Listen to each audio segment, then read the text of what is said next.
Hello everyone, T-Fox here. Today we're going to talk about World of Warcraft Shadowlands Chains of Domination's Kingsmorn. So this is pretty much the next phase for Shadowlands. So I already finished where I'm supposed to be in Shadowlands myself. So I was really getting excited to see exactly what was going to happen here. So let's talk about this video here. So we're gonna watch it together, and then I have a few theories about certain things that may have happened.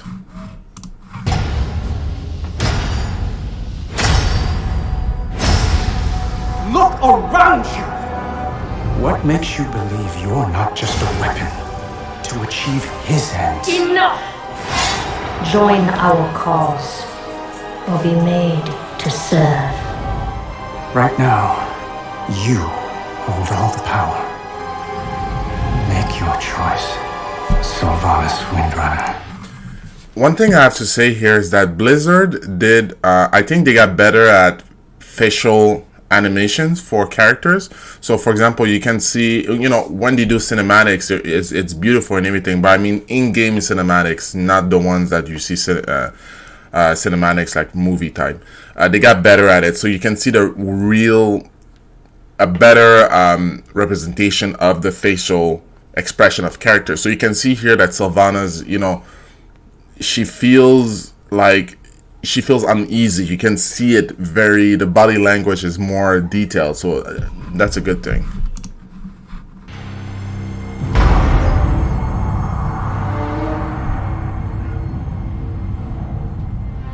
Despite all our efforts, the Maw continues to grow.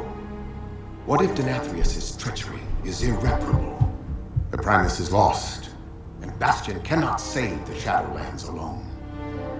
None of this should have happened. Perhaps the Winter Queen could.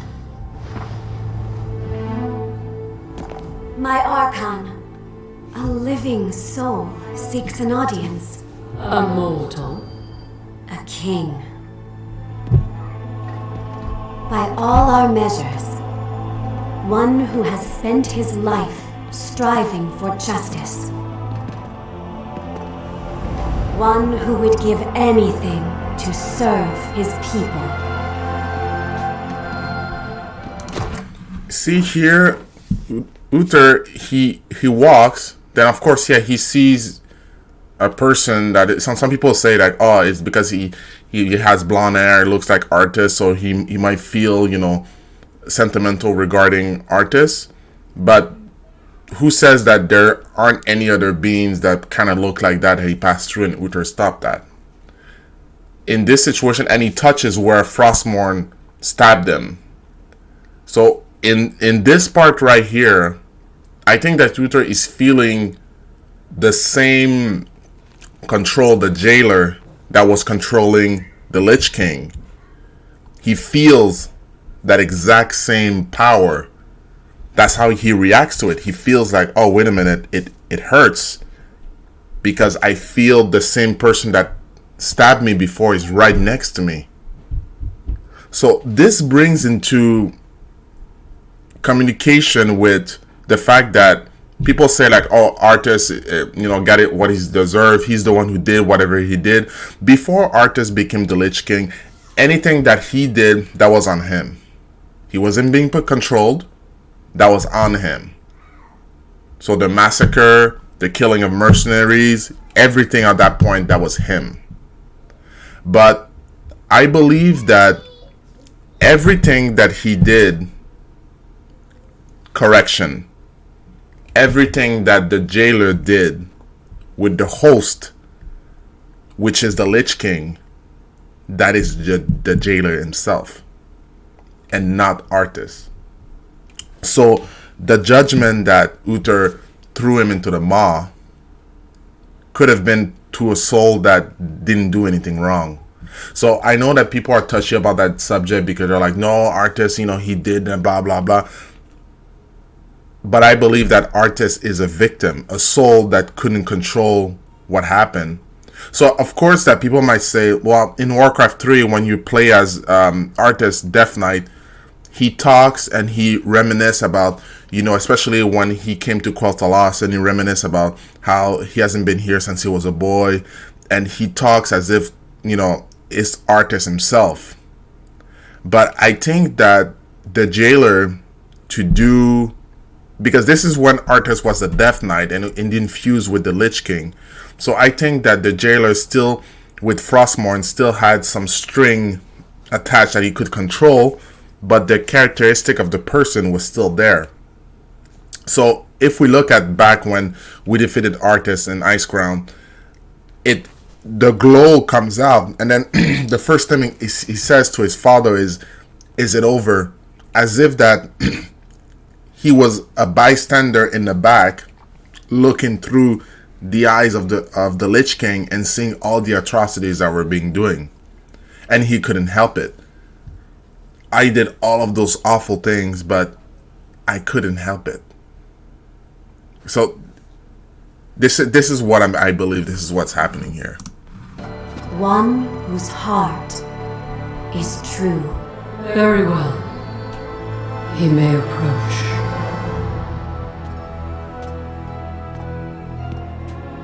Step forward. My Ascended have spoken of you. The king held captive in the Maw. That prison could not hold me forever. Why have you come to Bastion? You have a key that I need. You will release this soul from your grasp.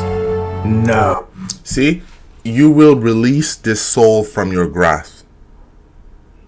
So he walks and he talks with the voice and the body of Anduin, but it's not Anduin who's controlling it. It looks and talks like him, but it's not him. Anduin is there in the back, like Arthas was, in the back, looking through. He is bound to me, just as you were sought to bind your own brother.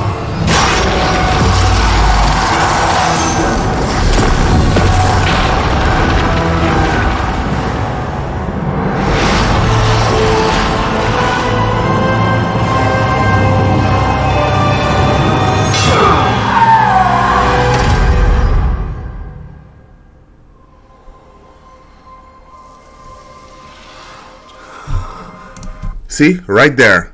This is Anduin. He's looking. He kind of took back control. What have I done? Like, he's looking into what is happening. He can't believe it. And then look closely.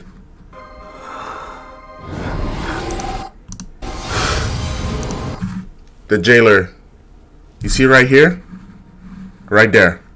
The jailer took over. The runes were activated and the eyes glows back again. So he took back control. For a very, very small momentary moment, Anduin came out. Then the jailer took back control. So now let's put that into perspective with Arthas. I see the same thing. When we defeated him, it was gone. We defeated the jailer's puppet. And then he was finally out from this nightmare. So I believe that, first of all, this could potentially put the groundwork for maybe a quest with Uther and going to the Maw with him and finding Arthas and to take him out from the Maw and potentially bring him together in Bastion with Uther. And, forgiving him for what he has done. Forgiving him for what he has done as Arthas. Strangholm, the massacre, killing purging the entire city, killing of the mercenaries. These are the things that Arthas did. But not the things that he did as the Death Knight, because that's not him. Could we judge Anduin the same way that we judge Arthas? You tell me.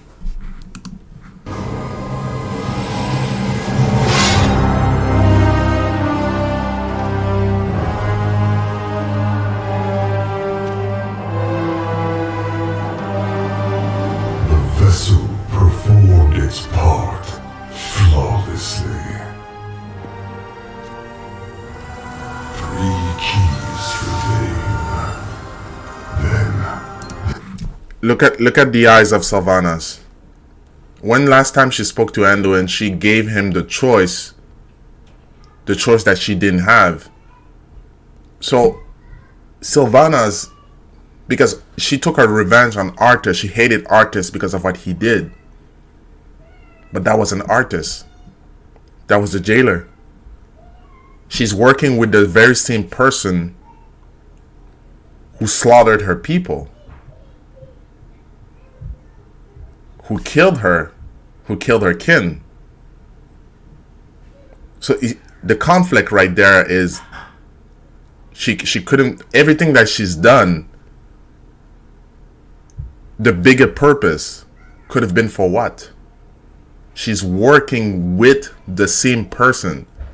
And that same person, Kel'Thuzad, which we saw in Maldraxxus, is working with the jailer. Kel'Thuzad, who's done unspeakable thing to Sylvanas.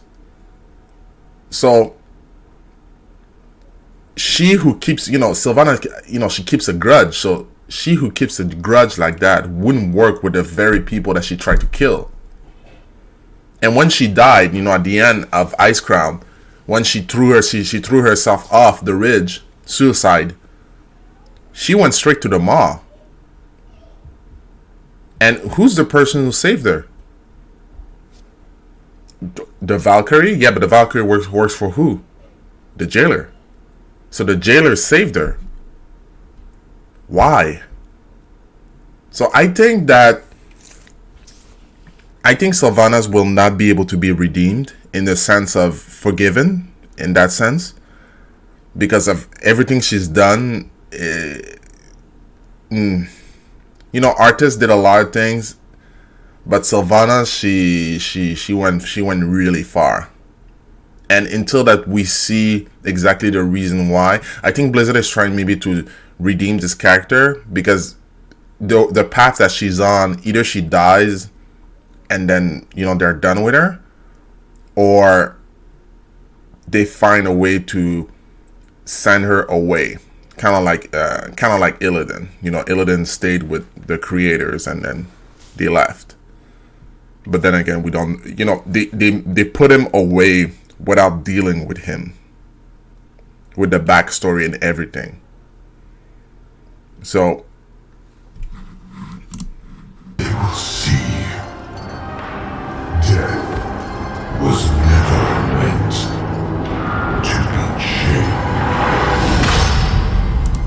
Death was never meant to be chained.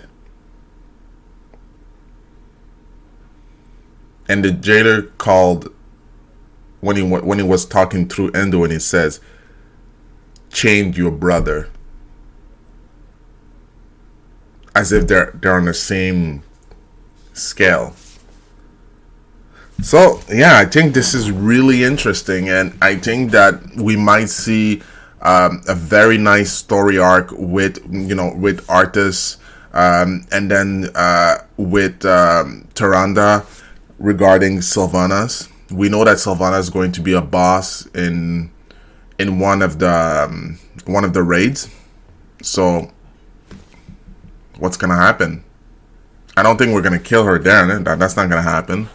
But there's a lot of potential good storytelling on that part, because Blizzard sometimes they can do a lot of good storytelling with a good opportunity, and sometimes it's just thrown away. For example, right now, when you create a character on the Alliance side or the Horde, and you start Shadowland, it's pretty much the same thing, whether you're Horde or Alliance. And I think it would be a very missed opportunity to also add a story arc where Goel, Thrall, goes to Maldraxxus and can actually talk and meet with his mother. Not the one from Alternative Draenor, which is technically not his mother, but the ones in Maldraxxus.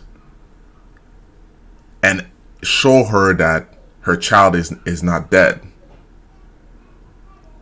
That he's here. And to have that emotional connection. I think it would be really unfortunate for Blizzard to miss that path, because people play World of Warcraft also. You have people that play World of Warcraft just to do PvP. You have people that play World of Warcraft just for the sake of seeing the world. Others play also for the lore. And for the lore, what keeps people interesting is to have some kind of attachment. And I think that could be something right there. There's a lot of good potential story if they do it right. So Blizzard, if you hear this right now, I'm pretty sure you all have your plans, but these part, Thrall with his mom, Arthas with Uther, there's a lot of very well type of situation you guys can make and make it work. But that's just my opinion. Then again, thank you again for watching this video. And if you do like that, please feel free to subscribe to my channel so I can make more, and leave a like on this video. And tell me your comments. Tell me exactly how you feel about what I just said. Your suggestion, your thoughts. I want to know exactly how people, what you feel about it. Of course, everyone is welcome to write, what they think about that. I would like to have some conversation with people that do play World of Warcraft and understand the lore, so I wouldn't have to explain certain things. But tell me what you know. Thank you again. Take care, guys.